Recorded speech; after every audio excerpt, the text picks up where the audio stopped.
এই যে নদীতে জমি থেকে বেগুন তুলে এসেছি, কত বড় বড় বেগুন দেখো। এগুলো পুরোই জমি, বৌদি রান্না বসিয়েছি আর আমি এখানে বেগুনগুলো কুটছিলাম। এই দেখো কত বড় বড় বেগুন, দেখেছো কত বড় বেগুন।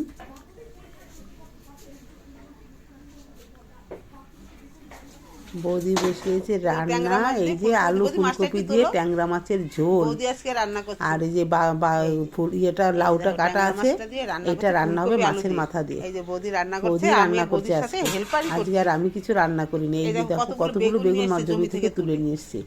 বেগুন ফুলকপি আছে, তারপর দেখো গাজরটা না বিট, সব জমি থেকে না বিট না গাজর, সরি গাজর, এটাও জমি থেকে তোলা। ফুলকপি জমি থেকে সব এনেছে, টাটকা সবজি সব। গাজরের পাতা, পাতাগুলো ফেলে দেয়। গাজরের পাতা তো খাওয়া যায় না। এই যে কাঠের জালে রান্না, প্রচুর লোকজন, খুব কষ্ট। বৌদি এই যে কাঠের জালে রান্না করছে। এবার তরকারিতে ধনে পাতা দেবে। ধনে পাতাটাও আমাদের মাঠের থেকেই আনা। সমস্ত সবজি এখানে যতগুলো সবজি আছে সব জমির চাষের জমি।